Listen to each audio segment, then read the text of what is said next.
What is up, everybody? Welcome back to another episode of Real Estate Served on the Rocks, powered by Fathom Realty and Keller Williams Downtown. As always, we're sponsored by the Rouge Wine and Bourbon Bistro down here in Greenwood Village off of I-25. Come check it out. But my name is Charlie Sardelli, and I'm here with James Namaros and Oscar Ibarra. And we have a fun topic for you today. We do. As you guys know, it's a real estate-based podcast. We talk about the market. We talk about how you can best capitalize on that market and just try and teach you things every once in a while about real estate. But we also drink bourbon. And you guys never listen. I don't know. We've had a couple people reach out. There's also a couple people reach out about getting their USD Yeah. dot to Binance bullshit. Did you like my comment? Yeah. My response? Yeah. Did you see that one, Oscar? Somebody commented on the YouTube channel, and it's like, man, I love your podcast, but how do I switch my ByteDance cryptocurrency from this over to this? And I commented, I was like, did you try unplugging it and plugging it back in again? But thank you guys so much for all your comments and all the support that you've given us. We have some events coming on at the Rouge. The Rouge has some specials going on, so stay tuned for that information. Follow us on Instagram at The Mile High Perspective. We'll post all of our events, all that kind of stuff up there, as well as the YouTube and TikTok. So feel free to check that out.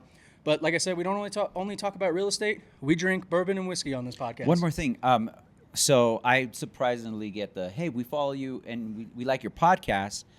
And if you watch and you follow and you watch the podcast, subscribe. It helps us out. Because I know for a fact they're not. Yeah. And I'm like, well, we need more subscribers. I mean, we're not asking for $100,000 from you guys. Just a quick subscribe and then 100,000 subscribers. I mean, I'm not going to say no for the money, but 100,000 subscribers would be cool. Let us know that we're doing something here. If you because want to crowdfund us, I mean, in person, gratification. Hey, I follow you and the podcast is cool. That's cool and all, but hey, shoot us a subscribe. In all honesty, how cool would it be to actually have like a follower or subscriber on the channel that asks us questions from their perspective?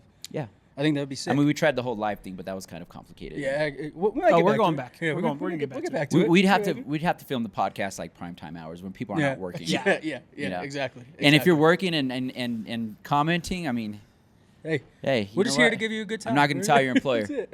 But on today's episode, we actually have a really special single malt whiskey that we're drinking today. This is a whiskey by 13th Century, and they are actually a Colorado Springs-based distillery. They're actually right at the foot of Pikes Peak, and if you're not from Colorado, anytime you're driving south on I-25, that big mountain that's just up there in the back with the snow on top of it most of the year, that's Pikes Peak. People know where the Broadmoor is, so it's over. My daughter calls it the Snow Mountain. The Snow Mountain? The Broadmoor is at the base of it as well, so I wonder how far they are from the Broadmoor. Maybe they're doing it with the Broadmoor. But, I mean, just the bottle alone, you guys saw it on the video, it's like hand-blown glass. There's actually a structure inside the bottle. Yeah. It's incredible. But this single malt whiskey that we're going to be drinking is going to be sitting right at around 65%, so 130 proof. Really cool how they make this. I'm going to go ahead and pour it out. Jameson or Oscar, you want to talk about it? I mean, I don't know what else to say other than anytime you have something barrel proof, you're in for a ride. And at 65.5%, it's essentially 132 proof, right? And we've talked about cask strength before. Basically, what they do with these this whiskey, which is very unique, is they use rare 30-gallon barrels. That's what I would say. Which are smaller than your standard. Do we know what the gallon barrels are on the just normal? I can find out if you want to keep talking. Because 30 gallons is smaller, right? And I heard you. I rushed in here, but I heard you talking about they char it like a million times, or what's going on? They char it and then they char it again, and then they char it again. Yeah, so it's actually we talked about this a little bit before, but some whiskeys and bourbons actually use different levels of char on their barrels. 53 gallons is the standard barrel size. So this is almost half. Yeah, almost half. It'd be cool to see. I'll see if we can find a side-by-side comparison to throw it up on the screen for you guys. Also, be cool if we had somebody that like dealt in barrels that we could actually have as a guest on the show. Right, and what's the purpose behind that? I'm sure that there's a purpose behind it. Maybe we'll make that happen next week. Who? I got a buddy. Oh yeah. A little bird. So we'll ask him. Little birds, they need to speak up sometimes, man. I forgot. We'll ask Noah if he can come on. But I'm excited. So 30-gallon barrel, so half the size of a standard, which to me means it interacts, more of the bourbon interacts with the wood, right? And it's levels 2, 3, 4, and 5 char. Which the only thing we don't know is how. I would assume it's a year per barrel that would make sense if it's a minimum, right? Do the first year in a regular barrel. What is the vintage on this?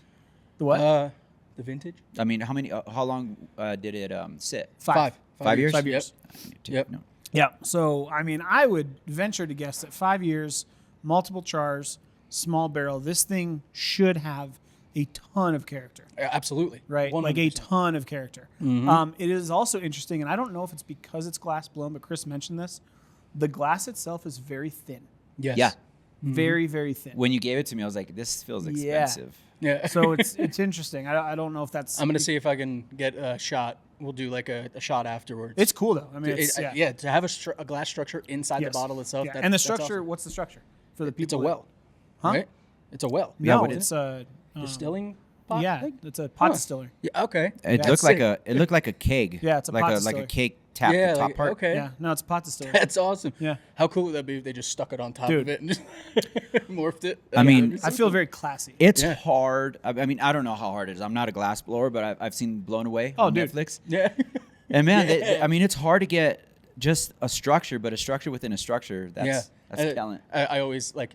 You always like clench up whenever they tink it off the end of Yeah. the cap. You're like, oh my shit. Here we my go. East Coast days when I lived in Virginia Beach, we used to go to Jamestown all the time. Yep. And they would have like the people that are churning butter like the olden times. Yeah. But there was my favorite place to go was the glass blowing exhibition. Yep. And they would come in there and they'd be like, "Do you want a bowl?" I'm like, "Sure, I want a bowl." And then bam, all of a sudden like fire's flowing everywhere and this dude's blowing on a giant pipe and then 20 minutes later I got a fucking glass bowl in my hand. Yep. That's cool. I'm like, It's- wow, this it's is sick. crazy. It's sick. I always wanted to get into glass blowing. I always like watching like tradesmen. Yeah, oh, Yeah. Or like when they pull taffy. yeah. Oh, yeah. yeah. Oh, I mean, that's fun. Saltwater tap, that's another East Coast thing. Saltwater taffy is Yep. great. I don't like chewy stuff in my teeth, but No, saltwater saltwater's taffy good, is yeah. great. The Hammond's Candy Company's here off Yes. of 56, Yeah. and you could watch them pull candy cane. All right. So they have a machine that pulls it too. So that's Talking pretty cool. about candy, this is 100% malted barley. Holy shit.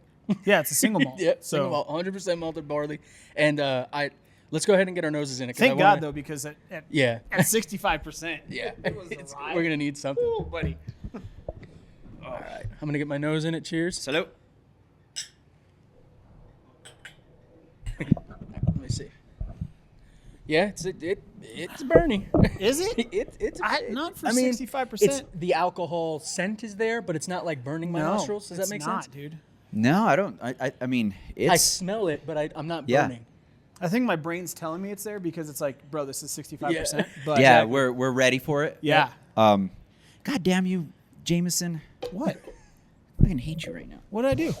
My brain operates kind of weird. It's a fabulous brain.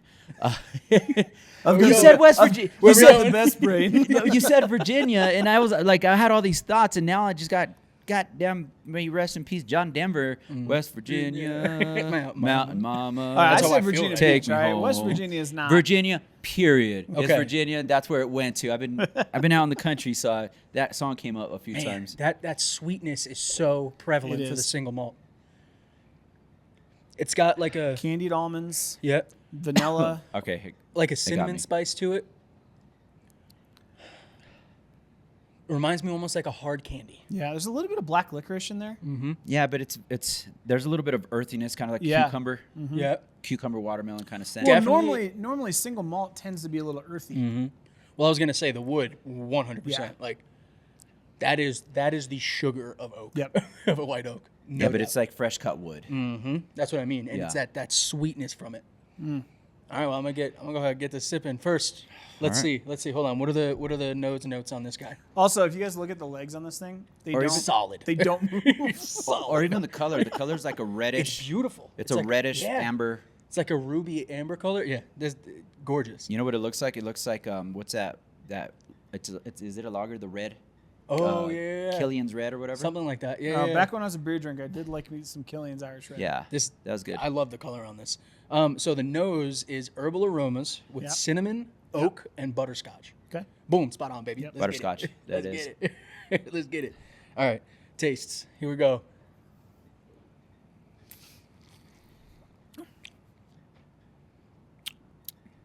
Very What the dry. fuck is Whoa. that? Huh?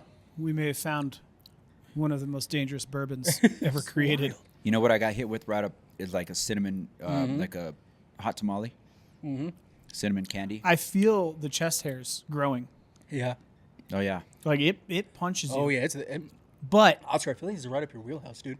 Yeah, Yeah. this is good. That's like I feel like out of all of the ones that we've drank, this one is like right there. It's checking all your boxes, just right up front. It better This not is be a, affordable because I would call this in trouble. in honor of my boy Steph Curry, this is a night bourbon. And I Oh, absolutely. wow. You know, I have a love-hate relationship with bourbon because I like it and I drink it, but I drink it not like we drink it, not Yeah. like other non-bourbon drinkers. And I could drink the hell out of some bourbon, Oh, yeah. and that's the problem. And it's not. Well, it's what is it? It's like I love drinking.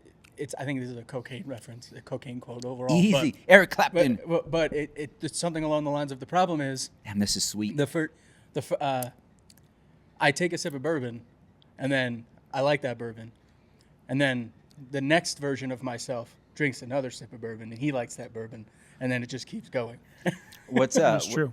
I found myself putting myself in the category of what's that new series with Billy Bob Thornton? Landman? Landman. Yeah. Where it's like, oh, I'm not drinking. I'm drinking this beer. And he's like, well, it's still alcohol. He's like, all right, let me come back. Let me drink what I drink in beer and whiskey, and then come back the next day, drink the beer, and you tell me if there's not a difference. It's like if I'm not gonna drink, I'll drink a beer. Yeah. I There you can only handle like 2-3 beers, and then I'm full and I'm done. Yep. I could drink like 2-3 pours. Oh yeah. I'm wrecked I don't know about if I this keep one, going. though. I don't know if I could do 2 or 3 pour. Okay, I could physically drink them. I don't know if I could walk away. I will afterwards. absolutely enjoy 2-3 pours of this. Now my So I'm saying it's a coherency, night bourbon. Yeah. I won't be as coherent. You when had 3 pours. It's night. This is the kind of bourbon that you pour if you're going to have one pour and great conversation. If you pour and you're going to have fun, it's going to socialize. You got to pour your bourbon and give out the disclosure. What I do and say after my second pour of this bourbon, you take it up with drunk Oscar, not with sober Oscar. Just have a like a little QR code as like a waiver. Yeah. Just have everybody sign it. So okay. So are you guys getting a lot of sour? Yes, on the very tip of the tongue. Yep, a lot of sour. I'm Like, getting a lot of sweet. Yeah. Yeah. Well, I'm getting. I'm sweet. getting sweet in the back, but I'm on getting the back, sour on the but, very like, tip. yeah. But not like sugar sweet, like honeysuckle. Yeah. You know, a Like, natural that's what I mean. agave almost. That's what I mean. You can 100% tell the different chars that it went through, because I feel like what we're tasting, and you Yep. said it was dry, and I've said this before. It's almost as if you took like a sheet, like a doctor's wooden little thing that they stick on your tongue. The palate Yeah. popsicle stick. Yeah, the palate popsicle stick thing, and you put it on your tongue. Yep. But it was white oak. Like that's what I'm getting from. But it. that sour mash, like I mean, it's not even a sour mash because it's malted There is barley. no sour But in that it. sour is hitting the tip of my tongue. Yeah. And I've got the charcoal and the vanilla kind of on the roof of my mouth. Mm-hmm. And in the back, I've got that cinnamon, that spice. All right, where are you getting the sour? The very tip all of the the way in tongue. the front. At the front? All the Yeah, front. all the way to the front. And it's not like a sour flavor. It's just that the front of my tongue is Tart. Bitter? drying out. Like tart. Yeah, Yeah. okay. Yes. Okay, that Yeah. makes sense. And then the back end, it's weird with it's a different kind of, like what you're saying, a different kind of sweetness with it. Like it is the oak, like the wood sweetness. It's not there's no Like maple malted syrup, barley sugar? in this. Right. So it's like you're not getting that sugar. Right. It's the actual like wood. That's wild. It's delicious. I'm excited to see how this opens. Me too. I think that, we always talk about gimmicks. Yeah. And like using different chars and whatnot. But I think because they're 30-gallon barrels, it works. Okay, so this, yes. Okay, go for it. So, up front, I'm enjoying this. This is very Mm-hmm. flavorful, very sweet, enjoyable. Yep. And then, If you water this down with a couple drops, Oh. but my esophagus is like, hey, homeboy, Yeah, you chill do. out. It's kind of burning down here. 100%. Well, okay, so I mean, and this makes so much sense. Char forward oak Yep. and smoke flavors on the front end, so Yep. that's that dry tartness. Yep. And it's saying that, take a sip and think about drawing in on a cigar. Oh yeah. Yeah. That's what I'm getting, and it makes so much sense. And then caramel, yep. finished with mild spice in the Yeah. body and an earthy finish. Yeah. 100%. Yeah. We're That's getting all of this. 1,000% caramel and that earthy finish. Yep.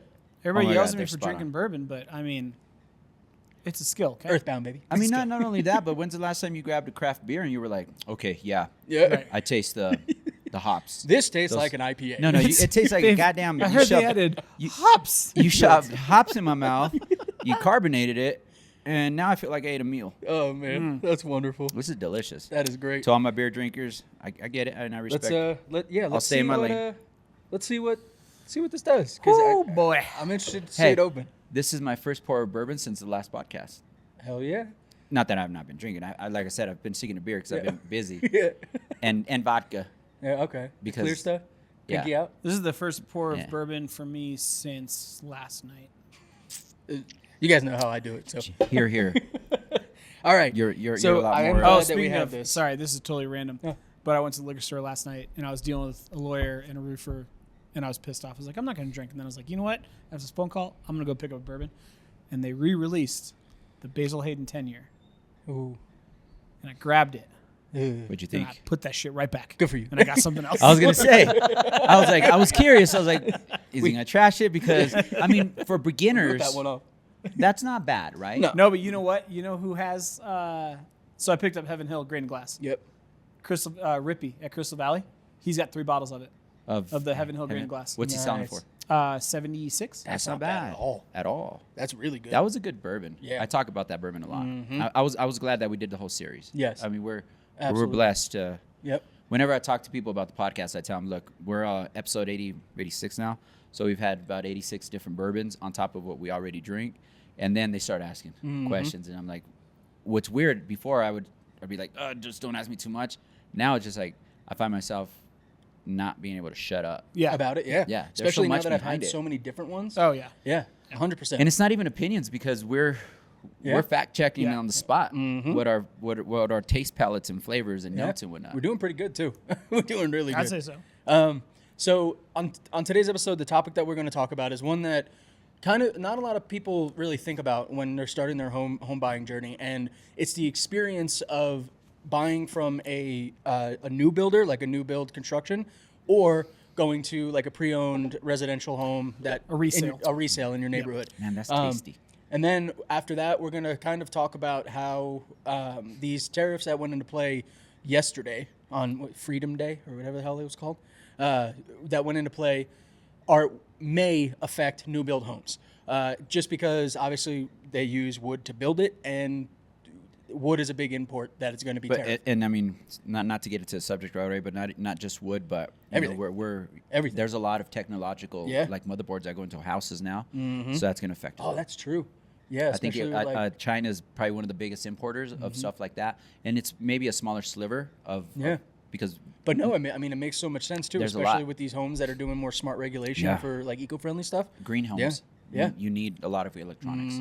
Wow. But I haven't even talked about appliances. Yeah.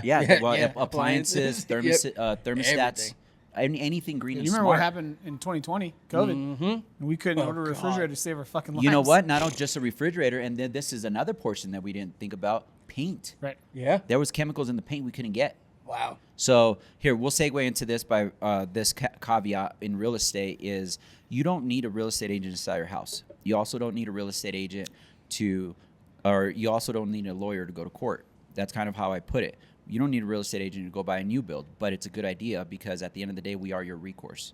If the builder, walking into the builder's office, the sales rep's going to be friendly, but they work for the builder. Their contracts are geared to protect the builder. There's so many times where I've had to go up against that. So we are your recourse and we are the insurance. If I do my job right, you're going to be happy and I'm going to protect you like an attorney. If something happens, you know, a lot of realtors don't want to say this, but we hold insurance for a reason. Sue me. I'm going to make sure I do my job right so you don't sue me. So let's open it up by saying, talk to a realtor even if you're going to buy a new construction. It was very menacing. It was. The way the light's hitting you right now, I was like, ooh. Especially when you ended with sue me. Yeah. Wow. Look, you should have taken the glasses slowly off. It's like Dark Knight. Realtors aren't the heroes that you need, but they're the heroes you deserve. No, but Oscar, you brought up a good point. The reason I wanted to talk about this topic was because, again, it's an experience. You merely hang out in the dark. I was born in new construction. But you make a really good point because the experience buying a new build home from a builder is completely different than buying a resale home. And again, resale just means your neighbor is selling their house. Somebody like a normie is selling a home, a homeowner. So let's kind of talk about what that looks like. This is sweet, man. This is good. I knew it. Right when I took a This sip, I is was good. like, I can't stop sipping it. This is Oscar's premium. I'm gonna need an Uber home. Yeah. I got shit to do today. So okay, let's go ahead and we'll shape the two out. So I'm gonna lean on both of you guys, right? So Oscar, you're gonna take place of the new build construction experience. Jameson, you're gonna take place of the resale experience. Sounds Okay, good to me. so how we're gonna structure this is we're basically gonna start and then go through the transaction and kind of go through the experience, and then end it there. So first thing that you do, you're a client, you're looking to buy a home. Oscar, what does that look like with a new build community? With the new build community, I first talk to my client to see what location they want, and then I start doing my homework on the builder.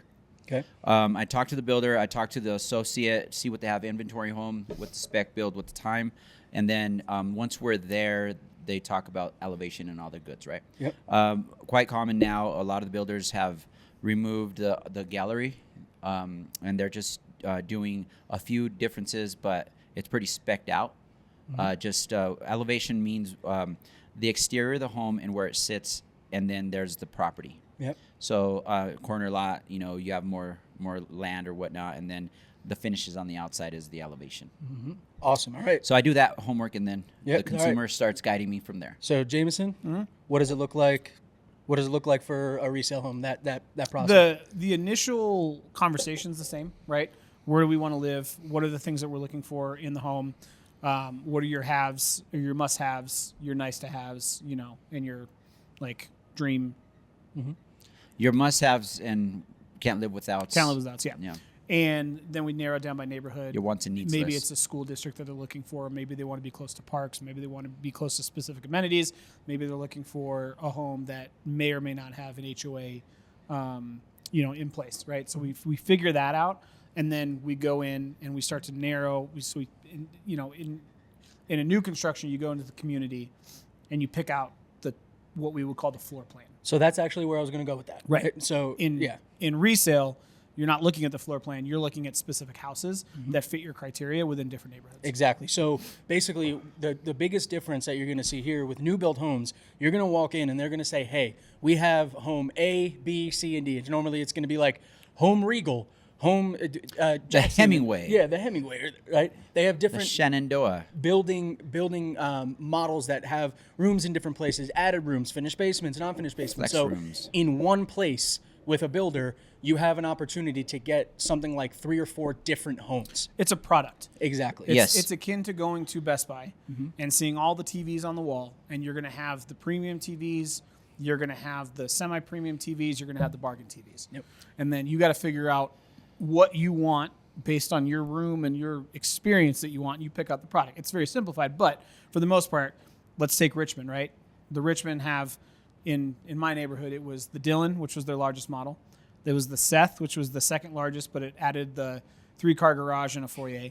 It was the Hemingway, which was their other 2-story, and then they've got the Daniel and the Arlington, which are the 2 ranches. Damn. They're 2 away from just having standard white guy American Yes, names. exactly. Well, I was like the Dylan, Yeah. the Chad, The Steven. and then they have the Jose. Oh, It doesn't man. work that way. But no. But one of the biggest things that differ, and that shouldn't shy you away, because some people want the experience of having their own home and then being the first ones living there. It all comes out to a few things. There's pros and cons. One of the cons is the taxes are going to be assessed very high. You're going to have, whatever the mill levy is in the area, 1.5% of the purchase price, say $700,000, your taxes are going to be super high. Now, in a resale home, the taxes are already established, and they don't really budge from there unless they reassess the property. So please factor that in, because you're going to be surprised, because the first year it's the assessed value of land, and then the following year is the assessed value of the constructed property with the land. So that jumps up substantially. Just make sure you're taking that into consideration before you move forward with That a is lot of this stuff. no, see, Oscar, that is a phenomenal point, and I think that's something that a lot of consumers wouldn't be aware of, is the fact that when you have a new build home, the county, the city, the town that you're in, they don't know yet technically what that tax is, what the value is, because they just built it. Versus a resale home has been present, has been there, so it's gone through tax hikes, tax lowerings, so you actually have a better idea of your monthly or your yearly taxes on a resale home than you do on a new build. Now let's tackle the why. Yeah. Why is it so high? Well, it's a new community, so you're going to need infrastructure. You're going to need schools, grocery stores. So all that gets taken into consideration because tax dollars funds not all of it, but certain sectors of that, right? Your tax dollars. I mean, you fund, need a street to get to the community, right? So it funds infrastructure. Your homeowner's tax funds a lot of stuff, the county stuff, and then state as well. So it's going to be a lot higher because they need to build that out still. You don't have a King Soopers, a Safeway. If you're out East Coast, you have Publix and whatnot. Food so. Line. And so they have to fund a lot of that and construct a lot of that. So they're building your community for you, and that's why your taxes are so high. Infrastructure and community, they got to build it out. So in a resale home, everything's already established. Yep. On top of the fact that, what's the biggest thing that you don't think about when you buy a new home? Inspection. Because it's brand new. What could go wrong with brand new? Well, that's okay. So that's what I was going to say. right. So from Oscar's standpoint, right, he's taking your clients, they've picked out their elevation, they've gone through the numbers. What's pre-approval process look like on a new construction? All right, so I'll go ahead and structure it. So we went to, hey, I'm looking to buy a home. What does that look like? The next thing that comes after that is, how the hell am I going to afford this? How am I going to buy this? So a pro going new construction is that they've also learned that marketing is one thing, but they'll drop dollars on interest rates, right? So they've got their preferred lender and thrown money at that bank or financial institution to buy your rate down. So let's say your average consumer is getting 6% right now across the board. The builder is going to say, hey, we're going to combat that high tax price because they know it's a bit high by lowering your rate for the first 3 years. If they do a 3-2-1 buy down, or if they do just a straight buy down, if the consumer is getting 6% on a resale with your average banker, you're going to get a probably 2% drop on average, if not 3 with a buy down. What's a buy down? That means that you pay money to come down. The first year you have one interest rate, the second year it goes up 1 point, third point, and then it stays fixed. So they've thrown money at their preferred lender, and their preferred lender will do everything possible to make this happen because they want to keep the builder happy. So your qualifications might be a little bit easier, and you're gonna have a better rate, and that's how that's part of their marketing budget. Yeah. All right, Jameson, what does it look like on resale? Yeah. So from a resale standpoint, you go through the same process as getting pre-approved, right? Whether you're going via D.R. Horton's lender versus a private lender, you have more flexibility to choose your lender in a resale, which can be a good thing because there are horror stories of the new construction lenders. Yeah, they're going to give you a great rate and they're going to give you those buy down points, but the process tends to be much more painful because they're turning and burning, right? They work 9 to 5. They're working on thousands of applications at the same time. So the level of customer service is going to be very different going with a builder versus, a privately owned mortgage company. The downside is, yes, instead of the builder or the homeowner, right, giving you those discount points, it turns into more of a negotiation. Right, you can still negotiate on the resale side all day long. Right. So and the builder kind of the builder kind of sticks it to you because if you bring in your own lender, they'll take your incentives away. Yes. So if the builder's willing to give you $30,000 and a good rate, right. Oh, you're going to use your own lender. We're going to pull our incentives. Use your own lender. We'll give you $5,000. Yep, exactly. And if you go from a resale standpoint and you want that same ability to lower the rate for the first 1, 2, or 3 years, you have to either pay for it yourself, or you have to negotiate with the seller to get that money applied towards any sort of discount points, whether it's permanent or whether it's a rate buy down. Yeah. So, and with a good realtor, I have made the builder give us those incentives back so I was with going to my ask you, lender. Oscar, as not a rhetorical question, but a lot of people assume, as we're going through this pre-approval process, that in a resale home, you can negotiate everything, right? We always say it. In real estate, everything's negotiable. But a lot of people think that the price advertised on a new construction home, that's just what it is. Is that true? Can you negotiate Absolutely. on a new construction? 100%. They're going to give you pushback. And if the consumer goes in there, they don't know any better. Hold on. Build on that point. I want you to build on that. So, and what I mean by that is, Now, can you tell me the difference between what that would look like if you went in unrepresented versus you having an agent that represents you? I can only speak for myself. I'm a radical thinker. I think all laws and guidelines are made by man, and all could be broken. That's kind of how I take. You and Jack Sparrow. Let's go, baby. The only difference is that he drinks brandy. I drink bourbon. He would drink this. He would Jack definitely. Sparrow would be He drinking would this. definitely drink this. That's tasty. So I'm gonna get nothing accomplished after this. me either. I'm just gonna throw that out We're going there. to get food. So as a consumer, you're going to walk in and they're going to give you their spiel. They're going to give you what they're going to offer you, and then you're going to tell them. They're going to tell you no, and then that's where it ends. As a realtor, I'm going to go in there. I'm going to see what I can negotiate. They're going to tell me no, and I'll be like, okay, I'm going to take my client somewhere else. Mm-hmm. Let's get to talking. Do you rather get the deal done or not? And we stand on a less emotional platform than the average consumer. We're hired to do a job and negotiate for your best interest. Our fiduciary responsibilities to the consumer, not to the builder. And the builder's always going to have contracts that are geared towards their best interest. They're pretty basic, but they don't want to get sued. So to avoid going around their perimeters, they're just going to say no. And the sales rep work for the builder, not for you. As a realtor, I'm going to go in there and I don't give two craps if the realtor takes a loss. That's not me. My client's my main concern. So I'm going to tell them I want to keep the incentives. They're going to tell me no. And then we're not going to submit the offer because you're not giving us the incentives. We need to use our lender for whatever reason. And then they'll call me back about a day or two later and say, okay, we'll give you half. No, you give us all. And then we just keep pushing until they're like, okay, this is all we could give you. And at that point, I've exhausted all possibilities. And that's a great point to make, though. And here's the thing, guys. We tell you this all the time. And Oscar said it at the very, very beginning of the conversation. You don't need an agent. You can sell a home without an agent. But you're going with one hand tied behind your back. And here, look, if you are somebody who can delve in and you're going to pay, you want to take a real estate class to learn about it so you can do it yourself, do that. But a lot of people don't have time to sit down and learn all the nuances of a transaction. Not only that, but if it's a builder that I've dealt with in the past, I know for a fact they could do these. Well, and you have a relationship with them. And right? I could call them up as like, hey, I got a consumer. What can you give me? And they're going to be like, you know what? We're going to give you everything because you keep bringing clients back. Well, and that's a good point because the relationships piece specifically, right? And I'll look for the same sales rep. We do this on a daily basis. Like this is what our job is what our career is. And we'll go visit new builds and new communities and we'll talk to the sales reps and make those relationships.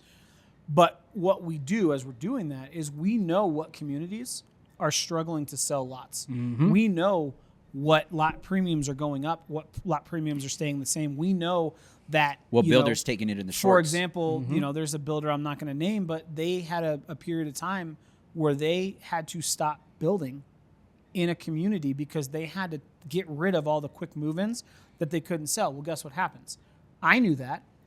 I took my client to that specific location because it met most of their criteria, and we ended up negotiating almost $50,000 off purchase price with incentives, free landscaping, a whole bunch of different stuff. But the only reason that we were able to do that, they're not advertising, hey, we're more negotiable because we need to sell these lots. We're in trouble. They're never going to say that, right? Yep. But I went and I was talking to those sales reps once a week, and I was told, hey, I asked the question, hey, so how come these lots right here, you guys haven't poured foundations yet? Well, we're not allowed to. Well, what do you mean? Why are you not allowed to? Well, we have to sell these lots first before we can actually get re-incentivized to start building. The pawns are not going to give you the information. In my head, they're just going to tell. They're going to regurgitate what the builder has sold. We're not. I was like, green flag. So that means that you guys don't have enough money to start those lots until you sell these, which means you have an incentive now to sell these, right? The regular consumer doesn't have the time or the energy or knows or what the to look relationship or the knowledge to ask those questions, and that's a huge bargaining chip. Ladies and right? gentlemen, public service announcement. There's a reason why some builders cut us out during the low interest rates. Oh my God! They were they offering hate us. no commission. They were offering less commission because they want to make sure that their standards and their guidelines are put in place. Yep. There's a reason why they all of a sudden market the hell to us and raise our commissions when they're struggling. Yes. Because they know we're going to go in there and look after our client's best interest. And our client's best interest is never profitable for them. It's not that they're not being unethical or anything. They're just looking for their profit margin. We go in there. I could care less if a millionaire is not going to make an extra $10,000. I really look for my client's best interest. So it's in their best interest that we don't get involved, because we're going to start, rattling cages. We're going to start purging from their profits to make the consumer come out better. So think about that. Absolutely. Think about why they tell you, oh, you don't have an agent? He had to be here. Too bad you can't use him. Why? It wouldn't be such a thing if it was in their best interest. It's in their best interest you don't walk in there with a representation, because we're gonna be like, no, because we know better. So you have the representation, you got it. Now you got your funding, and you found a house. You've gone under contract. Let's talk about, obviously, a real estate transaction is a real estate transaction. It follows an outline, a guideline inside the contract, dates and deadlines. But there are differences between resales and new home builds. So Oscar, can you take us through what that kind of looks like? Once you're under contract, the transaction is starting. How does that look? There's a few kind of like pick your own adventure on books. So if you're doing dirt start, it's going to be a process of a few months. You're going to go out there, you pick your lot elevation, and then they pour foundation, and then you go through the drywall stage, and you get to look at the house, and then you go through all these stages, and then you get to the end. And then let's say that you went through all that. This podcast is we try to keep it an hour. So let's say that it's already constructed and everything. Typically, you do a final walkthrough, but when you do the construction, you do a blue tape walkthrough. So you go through the property, make sure there's you look for imperfections, and if you see them, you put blue tape on them. I have a reel on that, and then they send it back. The superintendent goes back, corrects everything, and then you do another walkthrough, make sure everything's done, and then you close. Right? So you basically have, as a consumer, you have eyes, at least from dirt. If you're building from dirt, you have eyes on that building process from start to finish, and you can put that input in from start to finish. As a real estate agent, you're like, why am I there, right? One, it's exciting. I want to go through that process with you. But two, I'm also looking at build specs, right? I have a background in construction and architectural design. So let's say that 99% of the time it goes as planned. You're still the builder's still dealing with subcontractors and whatnot. Say that they just robbed you for 10 to 100 square feet. I'm going to say, hey, this half bath was supposed to be a full bath. And, that's the kind of stuff we catch. The consumer can catch that kind of stuff. But towards the end, the builder is going to just try to sweep it under the rug. And that's one aspect that we come in and be like, no, don't sweep it under the rug. Either correct it, or there's going to be a major discount. Or and you touched on this. During a new home construction, since it is new, is the process still the same? Are you still going to do an appraisal? You're still going to do an inspection, all that kind of stuff? The bank's never going to lend you on an asset that they're going to back their money on without doing an appraisal. So it's a little subjective, because if they have their lender is going to know that that whatever they're pricing it at, their appraiser is going to go out there. So hopefully the builder did their due diligence on that. But yes, absolutely. If you use your own lender, or if you use the builder's lender, there's still going to be appraisal done on the property. Okay. Yes, 100%. How about inspections? It's a new built home. I mean, everything just got built, so what's going to be wrong with it? With the new construction, you don't generally do an inspection, but I always recommend it for two reasons. Everything's brand new, and you have all these walkthroughs and the corrections and blah, blah, blah.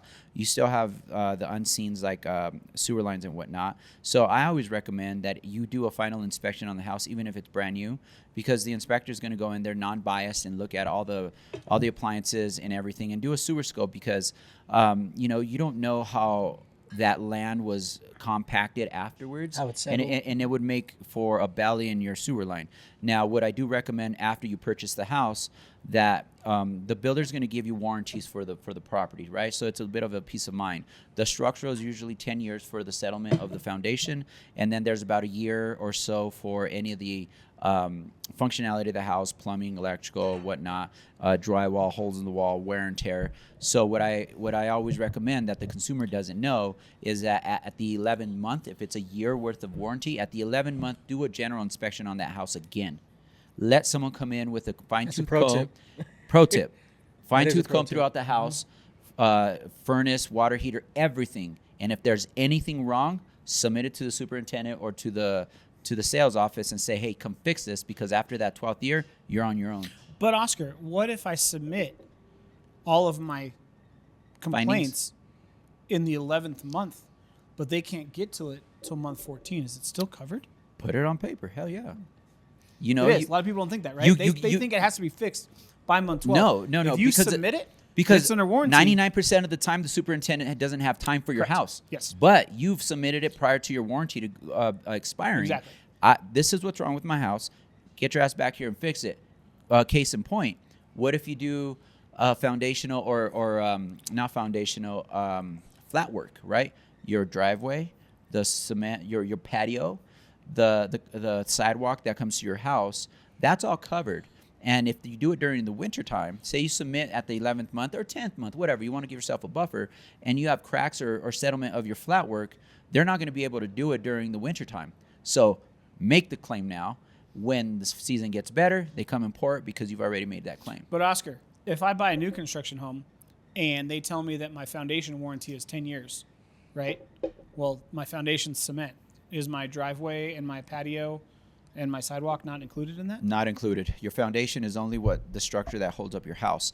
Everything else is considered flat work. Yep. That's your driveway, inside your garage, any concrete that's not tied into your foundation. And this is a little bit more on that. The foundation is perimeter of your home that's holding up the structure of your home. Anything else is floating, including your basement flooring. Your basement flooring is not part of the foundation of the home. It's made to adjust with the house. The foundation is engineered to shift and stay in place. So everything that's not holding your house is considered flat work, and it's not covered under the foundational properties of warranties of your house. If you guys are enjoying this masterclass, subscribe to the podcast. Drop it down. I'm sorry, but it's moments like this where I'm like, damn, we're literally giving away so much free information. It's so good for consumers. And the consumer doesn't know that they can come in and do an inspection. Hell, if your freaking foundation looks a little off, hire a structural engineer and say, hey, you need to come in because that's going to, yes, a structural engineer. If you're that concerned, hire a general inspector first. It's going to be the cheapest route. Yep. And then he's going to come see and say, hey, you know what? This is outside my pay grade. Hire a structural engineer. At that point, you know you have a professional with another set of eyes that does this all the time and says, hey, get someone that's a little more proficient at this. Then a structural engineer comes out and says, yep, that's a problem. You may pay $1,000 for that report, but now you have a report to turn into the builder that says this foundation needs correcting. Correct. $1,000 could save you $45,000. 100%. All right. So that's what it looks like from the new build position. So just to give you guys a recap, pretty similar. You still get an appraisal. A lot of people will negate doing any kind of an inspection because they go, oh, it's newly built. It's good. But as you guys have seen it, I mean, look at what D.R. Horton went through over the last 5 years. New build construction homes, don't forget, they are burn and turn. Structure, build, get up, go to the next one. And the reason I say it like that is because Jameson has an incredible story around a basement and plumbing on a new build home. That's actually a big one. Yeah, so Jameson, let me fuel your fire before you get going. In my tenure in this damn business, I have sold houses that were built in the 1800s and houses that were built yesterday. It doesn't matter the year. The houses that were built before, foundations have settled. I've seen houses with cinder block foundations that are still standing strong. Mm-hmm. So, all right, so it's Jameson, all just I example. like character too, so I like the older homes, but take it away. The example. And Jameson had this experience with a new build home. Like I'm talking like, hey, we just shut the door, like they just left 2 days ago, the people building this house. Yeah. Jameson, go for it. Well, so what you have to understand is when a builder builds a house, they have to get permits and they have to get approval, right? Codes and all So that. they have to go through all the codes. They've got to go through fire code. They've got to get the electrical permit. They have to get the plumbing permit. And every time they get those permits, they have to have somebody come out An inspector. and inspect it. So the inspector that inspects the electrical work is not the same person that inspects the plumbing, and it's not the same person that inspects the drywall, the foundation, the grading, all that kind of stuff, right? And at the very end, the red light, green light, do not pass, go, is what's called a CO, Certificate of Occupancy, which basically means that somebody from the city signs off, says everything is in place, the permits are pulled correctly. I have a the work story. is done Remind correctly, me. I'll write it everything's down. done, and we are issuing a certificate of occupancy, which means this house is fit for habitation by human beings, okay? My story was, as we were going through this, we were doing one of the final walks, and one of the things that I do anytime I do a final walk is I start turning on faucets, turning on everything, making sure there's no leaks anywhere, right? Well, we did that, And all of a sudden, the basement started getting wet and flooding. And we were confused. And But it's a new home, James. We You just finished. yeah, it was crazy. All the permits are good. What are We're you talking looking there, like, whatever, certificate of occupancy. So I have the seller go up, or the buyer go up and turn on the shower, and I sit in the basement. Luckily, the basement was unfinished, right? Because otherwise, this would have been even worse. And they turn on the shower, and I hear it come through the main drain. And then I look up, and I see an opening. And then I see about 20 feet of space. And then I see another opening. Oh, shit. And I just see the water cascade into the basement from the upstairs shower. What that means Inspectors is are humans too, guys. they did not connect the main sewer line. There was a 20-foot gap. So I immediately call up the sales rep for Richmond Homes. I go, Bring your hey, ass down here. I'm not going to say names, but you need to get your ass down here. He goes, what's going on? I go, just come down here and I'm going to show you. So Damn. he walks down. I go, do you see that giant wet spot? He goes, yeah. I go, look up. He looks up. And he goes, what the fuck? I go, how does this happen? How did you guys get a certificate of occupancy? How did the plumbing permit get approved? And you were missing a 20-foot section of a fucking plumbing, brand new construction from the ground up. But those are the things that can happen. I have a story on the opposite end of that. We could not get CO approval, could not get certificate of occupancy because the front patio landing step was 6% grade. It's supposed to be 5%, something like that. 1%, they could not give CO. And you would think, okay, well, that's good. It's 1%, but it's for the consumer. Right. My client couldn't move into this house, which he already sold his house outside of the city limits. He's still in Colorado, but he was on the western slope. Packed and moved because we were supposed to close on time. The inspector would not give CO because of a percentage of grade, which is nothing. Barely. Yeah. And what did the builder say? We can't. Yep. Sorry, we're extending. No, my client has nowhere to stay. Bullshit, we're extending. Nope, sorry, nothing we could do about it. Take it up with the county or city. Our hands are tied. Okay, Oscar made a phone call to the sales rep. Sales rep wouldn't pick up. I have clients with kids that are ready to move into the community, and it is not ready. You're paying for a hotel. They said no. I said credit and money. Nope. Credit. Nope.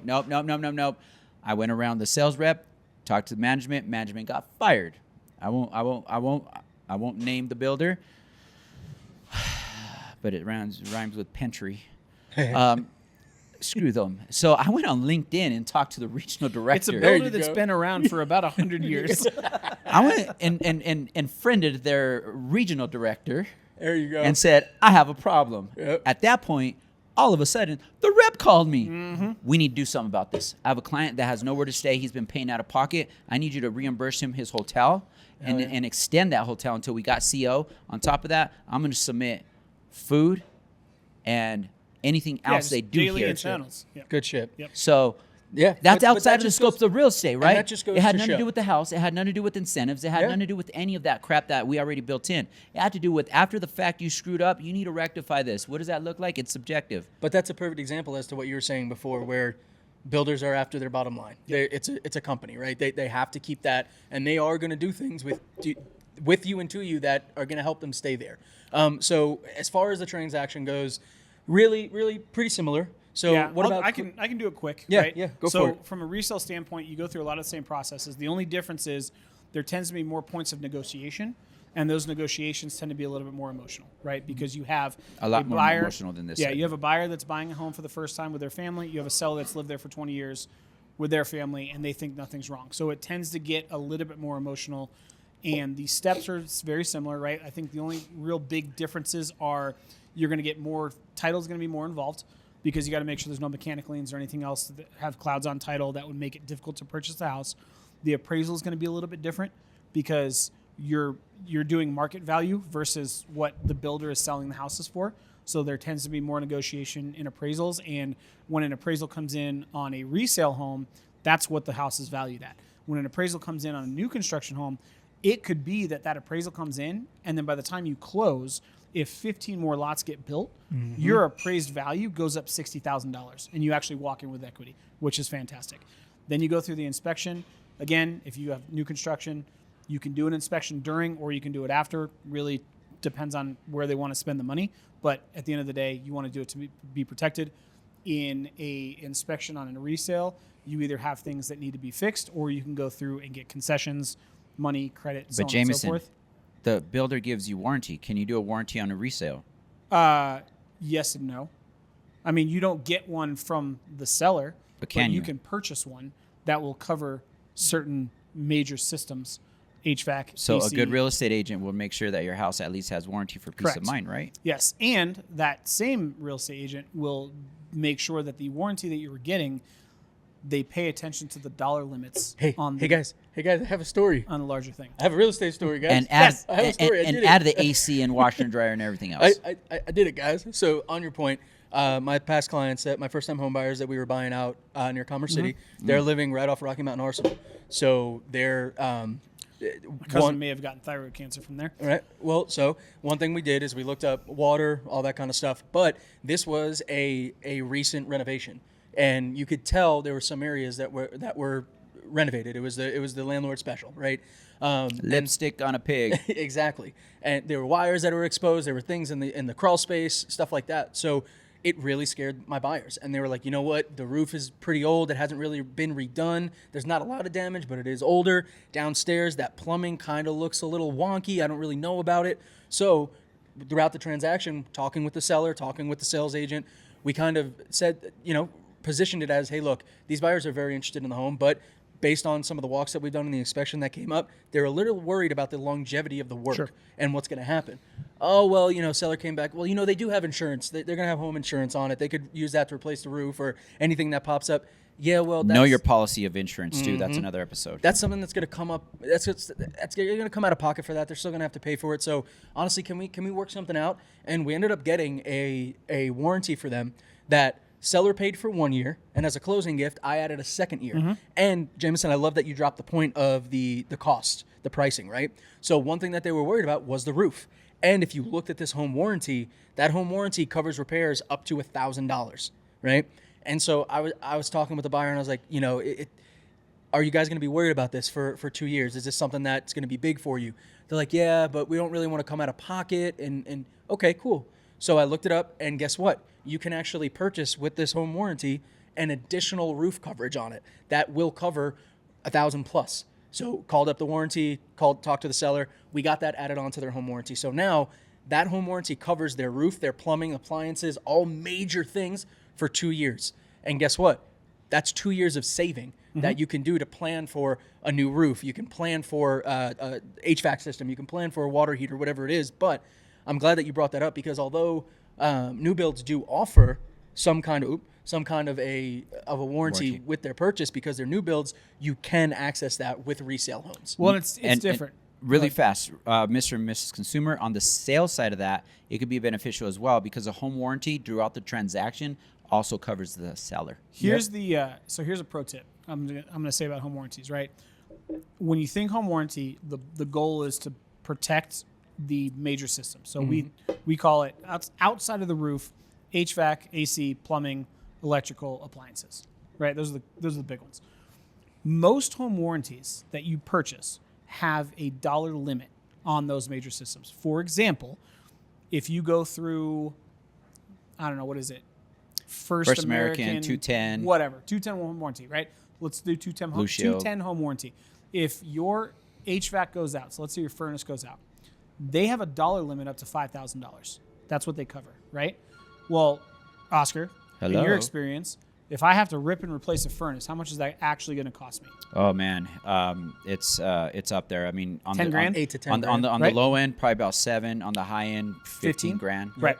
So if I have a home warranty and it says, hey, you know what? Yeah, your HVAC's covered, but they come and find out you file a claim, you pay the $150 service fee, and they go, yeah, we have to actually rip and replace it. It's going to cost 10 grand, and your home warranty covers 5 of that. As a homeowner, you're out of pocket $5,000, right? So knowing or having an agent that understands to look at those type of things, I've used American Home Shield now for my past 7 transactions, I would say, because they have a version of their home warranty that you can only get if you're an agent enrolling a home that you're either buying or selling that allows up to $15,000 per Incident. major unit incident. That's huge. AC, HVAC, plumbing, sewer line, everything. Hell, water heaters are $3,000 these So, days. Right. and just for the sake of Pro time, tip though, just saying. just for the sake of time, because we're coming up on that hour mark already. And we haven't even touched on the tariffs. Well, we'll get there. That's what I'm saying. So closing, anyway, closing. yes. You go through the transaction. Closing. Oscar, what does that look like from a new build home? And then Jameson, follow up with what it looks like from a resale. After all that's done, I mean, it's pretty similar. You go and you close in their sales office, and you get keys, and you're good to go. Once closing's done, the final inspection, it's pretty straightforward. Okay. Yep. Similar. Resale, same thing, right? You do a final walk usually a day or two before closing. You make sure if you ask for anything on the inspection resolution or anything to be fixed, you go through, and essentially what you're doing is you are making sure that the house is in the exact same condition as it was when you went under contract, or better as it is the day before closing. Otherwise, that's really your last out as a consumer to walk away and be able to keep your earnest money deposit, whatever it is. And then you close at a title company. They give you wiring instructions. You exchange keys. You can either do it with the seller or the buyer together or separate. I prefer separate, especially depending on how the transaction goes. Yep. And then you close, get the keys, and move on. I love it. Yeah. I love it. So Do you know why they call it the Rocky Mountain Arsenal? why? Because there's silos there for nuclear bombs. Well, yeah, it's all No shit. Yeah. it's all uranium. It's all buried uranium. Dope. Might have to go get So some. I get a don't know suit. if the faulty wiring was more of the concern, but it's a wildlife refuge We did now. it. I was gonna say we did all the inspections on it. I actually looked at the water report, got the most recent water report, and reviewed it, and looked at how many parts per million were in there. All that, sent it to them. But again, that's peace of mind. That's the Listen, smallest there are thing. some times that I'm like doing things in life. I'm like, if I had 2 extra fingers, this would be way easier. Great. But no, it all Or panned maybe out. not. And here's the thing, guys. The reason that we wanted to talk about this, and Jameson, like I said, expertly kind of dropped it on a little bit earlier in the podcast, is when it comes to new build homes, the reason we are talking now about the tariffs, and we want to mention the tariffs, is because exactly to Jameson's point, having an agent that is aware of things that are going on around these builders will allow you, the consumer, to capitalize. So as you can see, new build homes versus resales, there's their pros and cons on both of them, right? But to be aware, and one thing that we're going to see with these tariffs is this is pretty much a, what was it, 20% or 10% across the board blanket tariff on all incoming goods 10 across, and then retaliatory, against certain. which essentially, if, for example, retaliatory just means, in the way that this administration has defined it, if a country is tariffing us 60%, the retaliatory tariff is half that, 30% across the board. And just for the sake of argument, I'm going to play devil's advocate on both ends, just because we need to figure out how to quantify what the savings and expenditures are and where the real allocation of the monies are if we're saving on other, everyday life stuff. Yeah. Just so you know, that's where I'm going with this. Yeah, no, absolutely. And that's where, like I said, and Jameson touched on it, these tariffs are going to be sweeping, covering pretty much everything. So we're Svalbard. Oscar just finished his glass. if you're I listening. love scotch. Tariffs. This whiskey. Tariffs. Not Tariffs. tariffs so much, but woo, this Hey, is good stuff. on that note, these tariffs might actually help the cost of bourbon in the United States. Well, so I talked to you didn't go to Jose's happy No. hour, dude. It was weird, but it was also very cool. The people that were there was Never cool. mind, he watches this, but that's why I didn't go. No, I thank Jose because I met a couple. I love Jose, really dude. cool Jose's- people. Jose- I I love walked Jose. out He's with a great new carpet cleaner guy. There Dale? was a surgeon there. I forget his name. Dale I wrote it Heath? down. Maybe Yeah. bald guy. Yep. Super nice guy. So I walked away with that, and then the surgeon wants to do a bunch of stuff, and then a liquor store owner. I'm sorry, the surgeon. There was a surgeon there, plastic surgeon. Are you? Ooh, plastic surgeon. Yeah. All right. Oh, that's good. Yeah, That's a whole other so podcast. he- Oscar. yeah, and he had like the You get a BBL? he had a big boob just like on the table, and then I held it, and I was like, "This is probably one of the Of course you most did. awkward things a man can hold." Oscar's sitting there just jiggling, talking to him. No, but Whiskey was- in one hand and silicone in the So other. I'm sitting there with the drink in hand, and then him and his reps left, and the rep Jose goes, "Hey, you guys left that thing on the table," and I was like, "No, the surgeon said I could keep it." They looked at me. I was just kidding, but That's anyway. awesome. But so the reason that we bring up the tariffs is because again, No, before I forget, I was Yeah. going to say that because you said it was going to be a positive thing for bourbon. Yeah. He's seen sales drop. Yeah. And that's alleviating a lot of the sales for the high-end bourbon. That's what he was telling me. Okay, interesting. But the reason we want to say this is because obviously new build homes, what do they need? They need materials, wood, steel, stone, electronics, appliances, things that are asphalt. getting tariffed. So, we were hyper focusing on Mexico and Canada because we get about 60% of our lumber from them, right? But according to the National Association of Home Builders, we get 68% of the building products most often imported new resident construction in 2023. Computers and equipment was 68%. You have a lot of green homes. You have thermostats. You have all that. That's a big number because Appliances. we think appliances. We think new construction and we think wood, right? Yeah, Where are we we getting our wood, wood steel, from? yeah. And we got our neighbors from Mexico and Canada. Where does that look like? That was only 7% of the budget. 68% of the stuff that we get is overseas. 70%. That's huge. Okay. Yep. So and again, the reason that we're talking about the tariffs, and again, guys, we're not talking politically. We're talking Yeah. And then specifically look at to that. consumers. What's a big light blue one? China. We're tariffing those guys. Pretty That's hard, a 35%. huge one. Where's Mexico and Canada? They're there, but- they're there, but China's huge. Yeah. So again, I'm going to play devil's advocate on both It's just going sides. to be it's So going to lead to here's the deal, right? Yeah. From a lumber standpoint alone, and when you think about whenever you build anything, right, you're building things out of what? materials. Natural resources. The U.S. is not a huge natural resource No. producer. No. It's not. We're And a it never- service-based economy. It never has been. It's service and technology, right? So if you look at one of the largest Except unless you're uses- Texas. What's that? Right. The But if you Republic look of at- Texas, If you look if you at talk to anyone from building Texas. materials, just building materials, softwood lumber is the number one building material in the United States. Okay, that's just a fact. 84% of the softwood lumber that we import comes from Canada. 84%. So if you look at it as a building material, So I'm happy and not happy about that. we're getting 84% from Canada, right? The rest we either grow in our own natural forests or we get it from Canada or Mexico. Those are the other two, right? So from a housing market standpoint, two things are certain. Number one, via NAFTA, which is the agreement between Canada, Mexico, and the United States, there was already going to be a reset of the tariff of lumber coming from Canada this year based on previous administrations. Okay, so it was already going to get more expensive. Now you're tariffing an extra 10% or whatever the retaliatory is for Canada. So the lumber we primarily use for constructing homes, buildings, etc., is going to go up, and that cost is going to be pushed to the consumer. Why? I Because, bring- and well, we I- said it before. Why, Oscar? Because new construction owners are looking for what? They care about what? profit.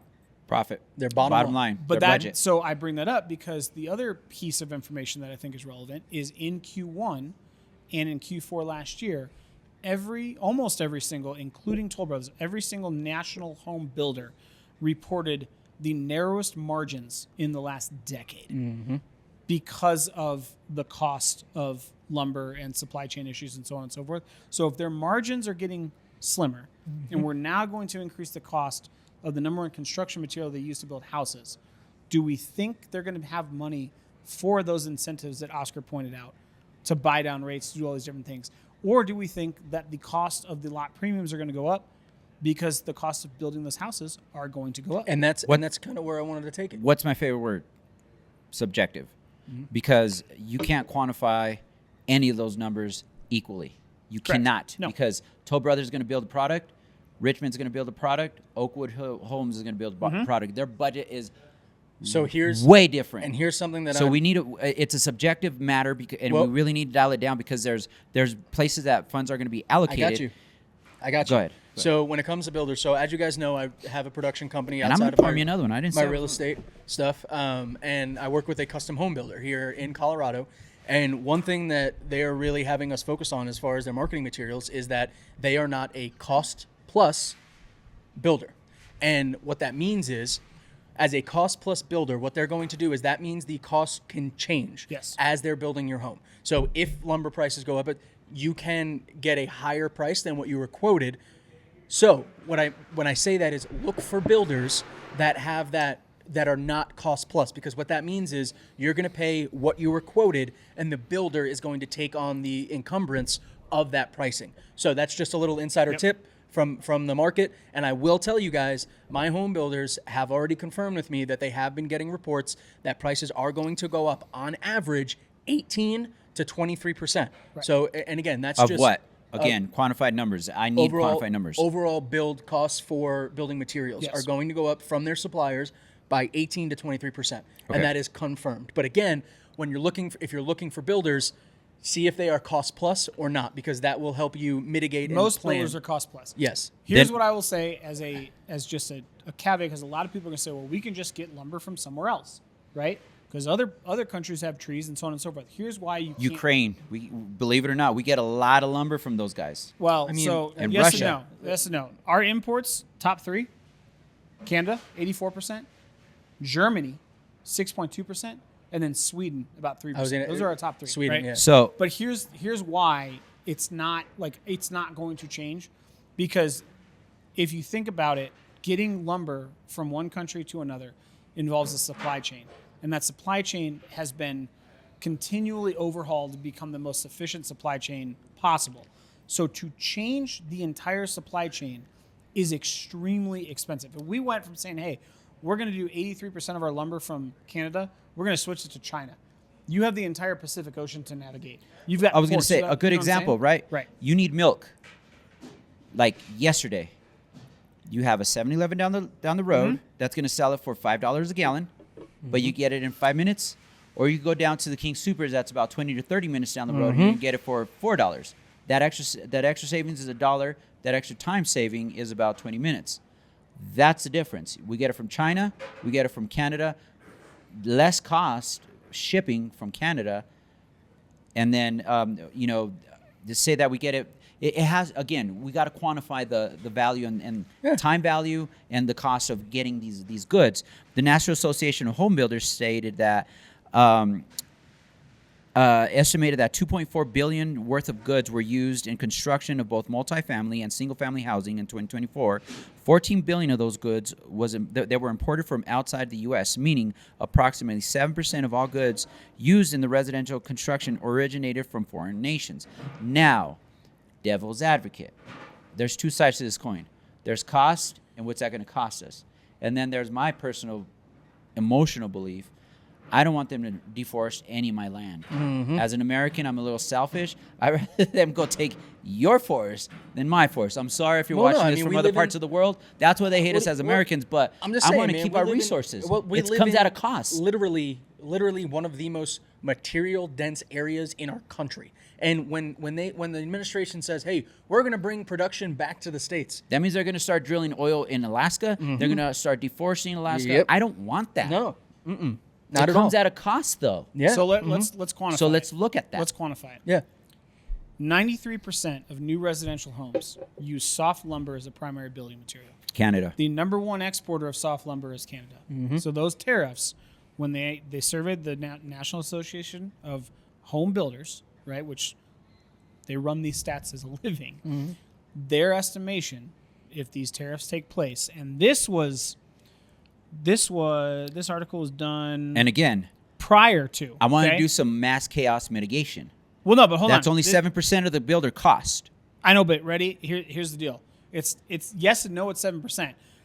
They're expecting that the cost to build a home is going to increase at minimum 15%.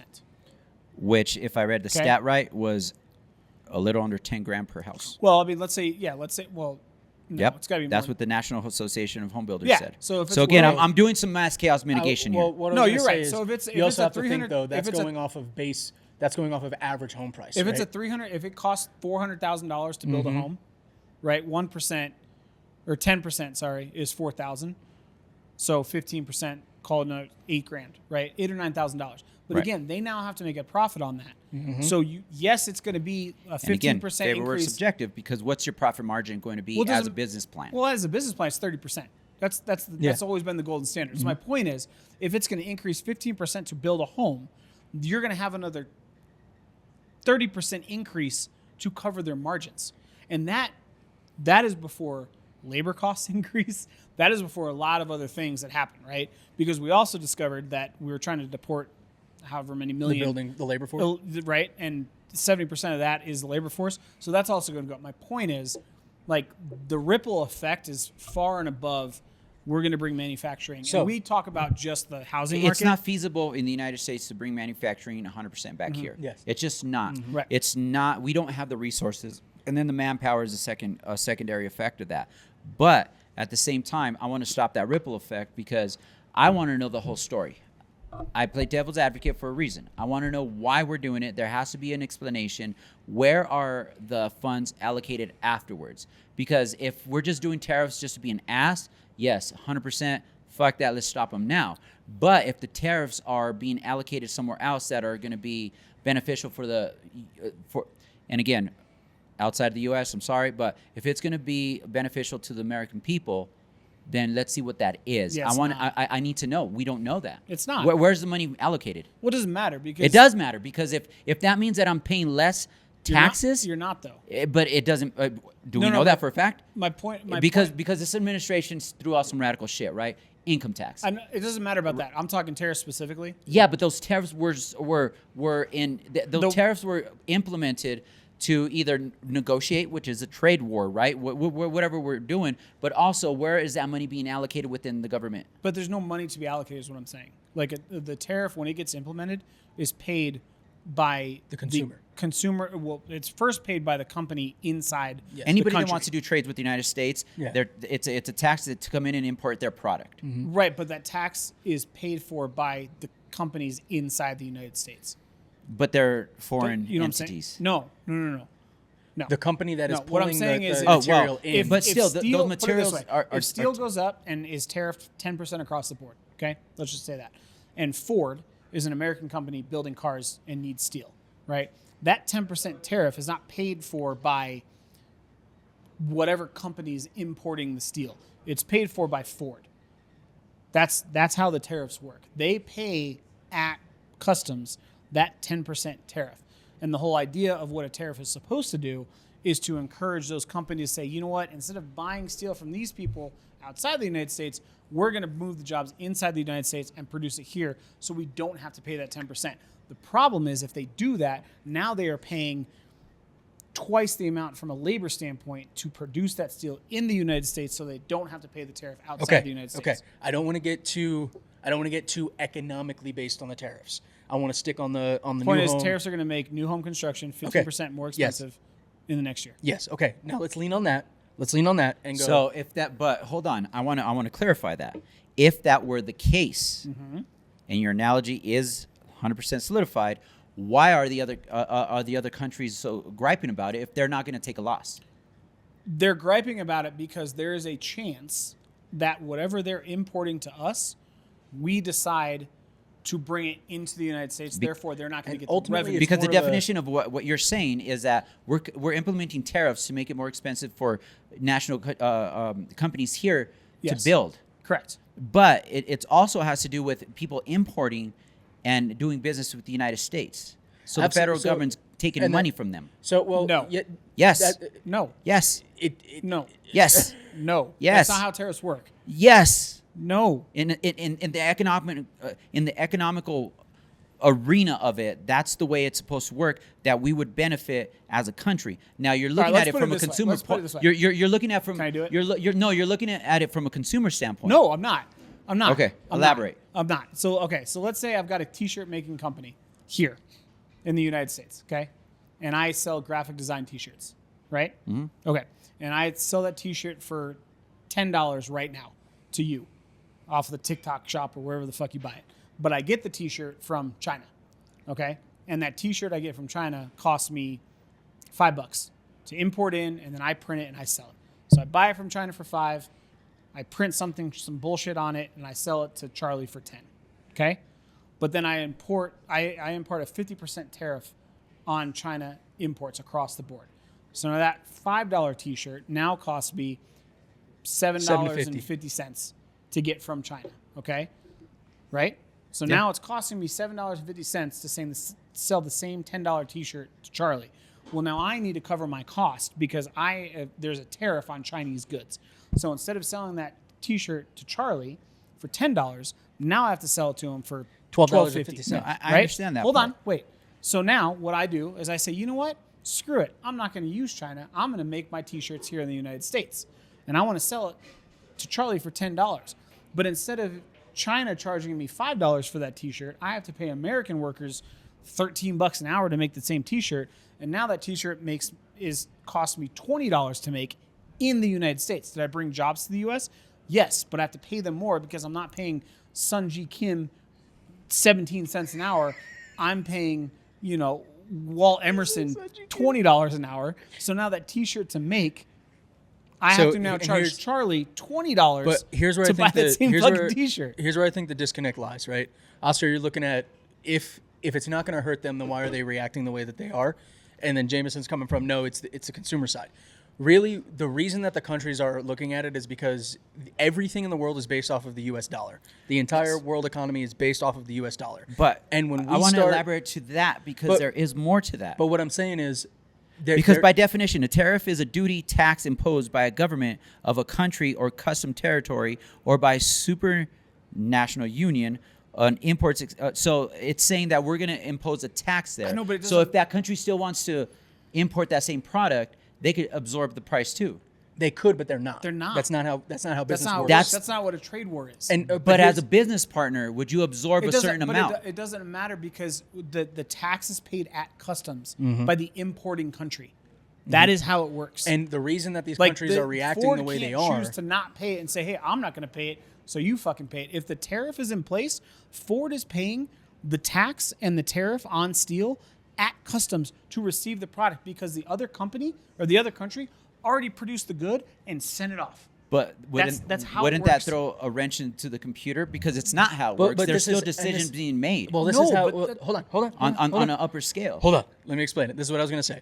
Because we're based, the U.S., the world economy is based on the U.S. dollar. The reason that it's called a trade war is specifically because what we are now doing, and you brought it up, it is a negotiation tactic. It is saying This is about to turn into first take. to these other. Well, I'm saying to these other businesses that Which is good. yeah, I know. I'm this just is saying. good. But what I'm saying is it's not good. now those businesses are going, oh shit, this is going to affect us because they're not going to buy as much. So to your point, Oscar, yes, that is how it affects those companies. Their output, their earnings are not going to be as high because they're going to either slow down or stop completely. So that's where the trade war, yes, it does affect those countries, but at the end of the day, the U.S. based companies, and I'm gonna go with you on this.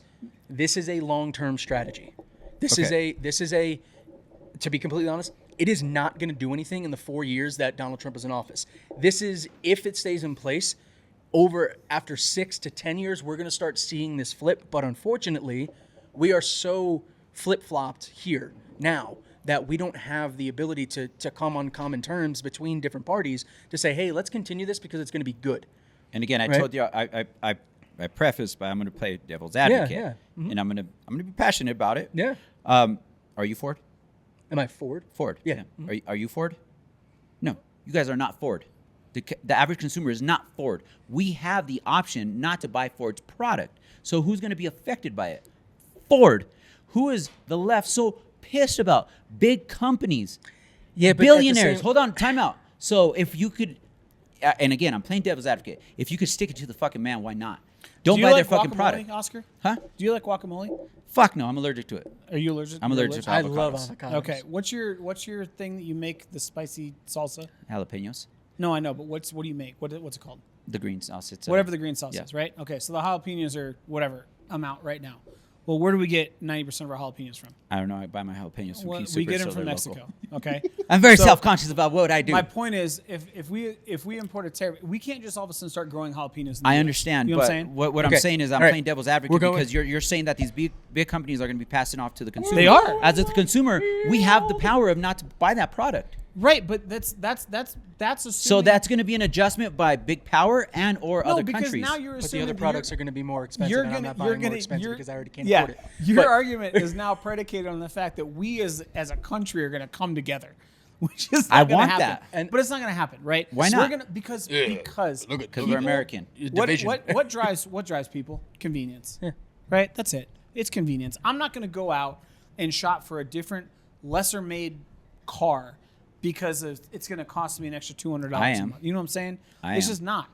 You're not, though. You own a Porsche. I know, and I was very strategic on And buying you own that a Porsche. you own a Suburban. And I was and a very strategic in Mercedes. it. And I was strategic about Who makes it. Porsche? Germans. Okay, who makes the Mercedes? Germans. Okay, so those are two imported cars. Yeah. So now what are you going to buy? German cars. Okay, But if that's the German, my choice. But if the German cars are assembled in the United States, right? Which they were by Daimler Chrysler through the 90s. Perfect. And now they are paying a tariff I'm because just gonna it's say, Germ- hold on. I just want to say, Again, it was Oscar, my choice, though. hold on, get it. Oscar. It's still as a I love- consumer choice. I love your optimism, and what I mean by that is, I love that again because it's rooted in Americanism. It's rooted in So, wait, who's imposing these tariffs? United States. Okay. Yep. The current administration. Do you really think that they're imposing the tariffs to collapse the union? What?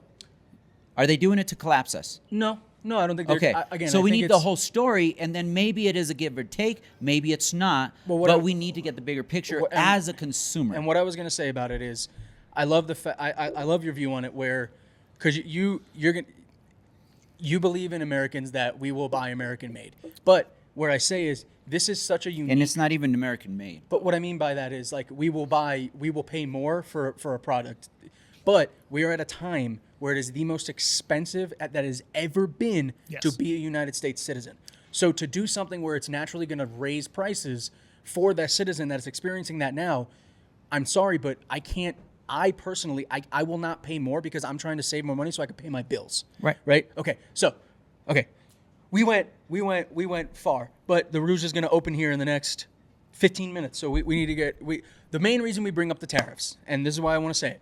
Keep an eye on new build homes because, as Jameson said before, when they are struggling, when they don't have money coming in and they need to sell, you, the consumer, are going to benefit because they need to incentivize you to sell more. And again, same exact thing with the interest rates, guys. We talked about it. When the economy is doing bad, interest rates are better because they are incentivizing you. Please, we want your loans, we want your money. Please come.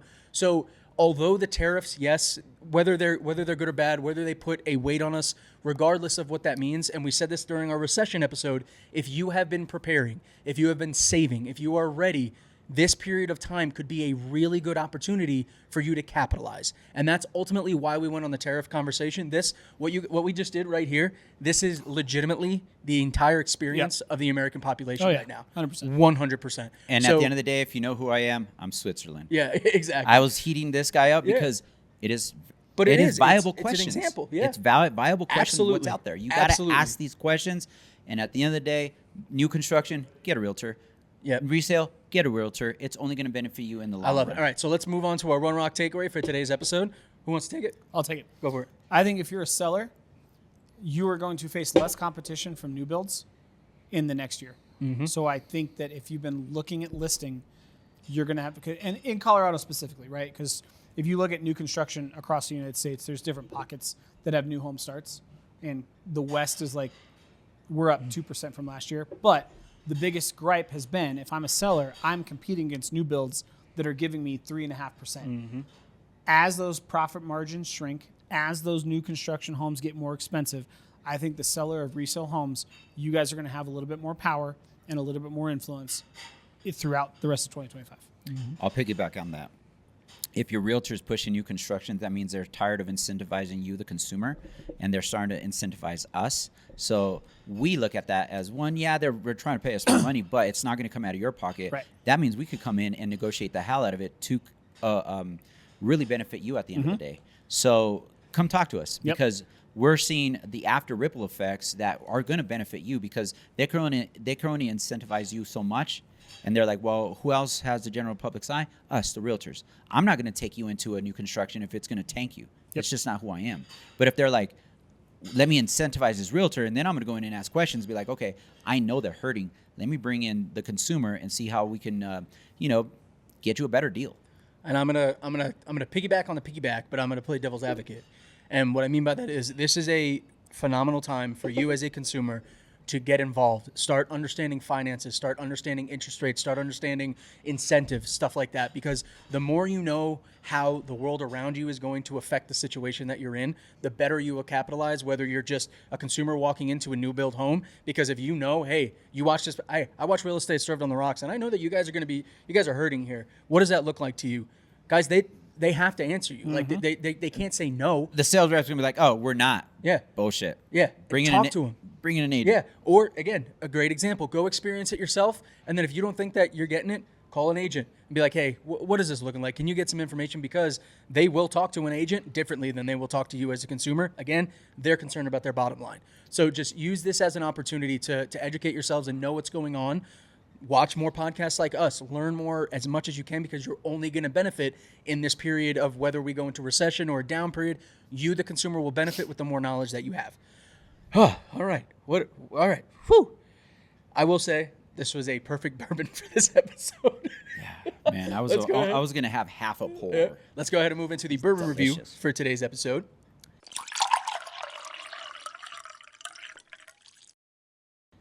And on today's episode, just as a recap, we are drinking 13th Century. They are a Colorado-based distillery.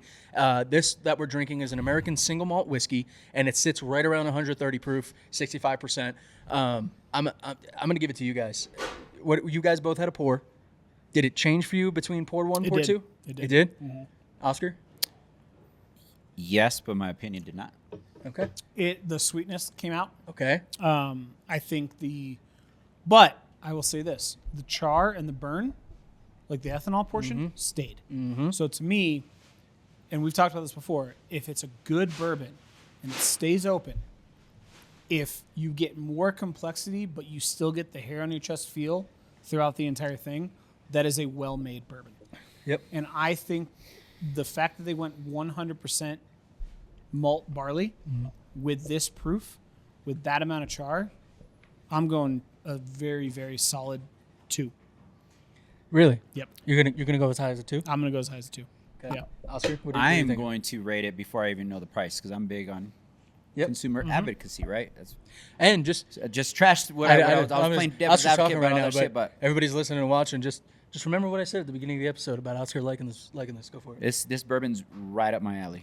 Flavor profile, the burn, everything. It held strong. I didn't give it a lot of time to open up. Maybe I should taste that one. It just was really good. I don't even know the price, and at this point, I don't care. This is one of the things that this is one of those things that I always talk to my clients on. What is stress? And I don't even care. yeah, what is stress? You can't put money on a few things in life, and taste is probably one of them, unless it's stupid, right? I'm not going to pay $1,000 for something that tastes really good. But if this is within budget of maybe less than, It doesn't matter. You said the price It doesn't matter. matter. So just say it would really start irking me if it was more than 250 All or right, 300, so right? just go for it. Man, this held strong. It's right up there for me. I gave it a solid 1.25. Yeah. I think that's the highest I've scored anything. It was just really, really good. And the way I rated is I there was really nothing that I could nitpick that I could say this. No, yeah. It was gross. I'm gonna be right there with you. I'm going 1.5 on this guy. 1.4, 1.5. I know it's a whiskey, not a bourbon, but the complexity of it. Yeah. Just the way that it opened, the way that it stayed, the burn was there and it stayed. Can't beat it. I'd say- JC's glass. Oh my God. Easily Shut up. Let me see. Holy shit. Easily top 5. You thought the nose was 100%. good there? Easily top 5. Yeah. Easily top 5. 100%. 100%. Yeah. Easily What is, top 5. dude? That's been sitting open. Yeah, Just it doesn't- nothing but flavor. It Throw your doesn't- nose in there. Nothing but flavor. You know what? 13th century, well done. Fantastic. Now, if you tell me this is a $1,000 bottle, Price? I'd be like, Anywhere between 100 and 150. all day. And you could come here to the Rouge Wine and Bourbon Bistro, get a pour of this I would guy. take it because the Heaven Hill Granite Glass is Yeah. like 125. And we rated that one of the highest we have. Exactly. Yep, This I one agree. here, you can Yep. come here, have this at the Rouge for anywhere between $28 and $35 a pour. I would definitely come try it. Yeah. Yep. That, It is really good. It's a Wild. different. It's a No, different dude, animal. it's fantastic. It Wild. is Fantastic. very. I want to taste Jason. It is held fantastic. It held its fabulous. complexity. I know, right? Holy shit. It's a different. How do you hold on. get Yeah, sugars hold on. out of something that has? Hold on. It's a completely different. Okay, so bourbon. JC's glass sits up here. Dude. Dude, I'll drink that with dinner. I'm at all day. I'm at a 125 All day. after that one. Right? Do you sip this? No, I smelled Dude, it. no, sip it. It's Dude. something you could even. Dude, I'm very picky on whatever spirit. I don't really drink when I eat, Dude, and I could sip this with the dinner. that is crazy. 100%. If you drink this, if You know you what's get this cra- so bottle, here- you know what's put crazy? a drop or two of water in it if you don't want to wait and let it open. Because The- this sitting here for the an sour hour, oh my god, At the tongue disappeared, and it went all charred oak. this is hands down across the board the highest rated Yeah, rated This is spirit that we've this had. is yeah, 1.5. everybody's watched crazy. Willy Wonka. I'm Yeah. at a 1.5. When she puts that chewing gum in her mouth, Yep. that's supposed to be a full course meal. And you're like, I could taste the gravy and the Yep. that's this. this. It's like you're drinking and you're like, oh my god, this That's is incredible. good. That is incredible. Wow. This All right. isn't just look past the alcohol burn. Look No, at it's a one- look No. past. That's It's 1.5. Yeah. good. It's a good spirit. It's Yes. a damn whiskey. It's not a bourbon. we got I'm a- high bourbon Is that the guy. only bottle he This has? is delicious. I'm because this was actually gifted to Chris. Fuck. So, God damn I want to buy it. Right? Me too. I'm saying. So no, this is phenomenal. So we got a 1.5, a 1.4, and a 1.25. or 1.25. So we're at like a 1.3 average. 1.3 average. Yeah, This is 1.5 a average. damn good bottle. That's Yeah. phenomenal. Yeah. Phenomenal. I'd pay $30 for a pour. Yeah. Oh, When it's you buy something easy. super flavorful, let's call it Midori's Melon. Yeah. Yeah. To the taste, it tastes good, but then you have that after kind of and then you're like, I'm gonna have a hangover. This is pure refined spirits with that same enjoyment. Yep. Man, that's a good damn spirit. All right, Oscar, where can they find you? Oscar the Realtor, OscarTheRealtorCL.com. Find me at Charlie Sardelli, Instagram, TikTok, Facebook. I'll be in Costa Rica.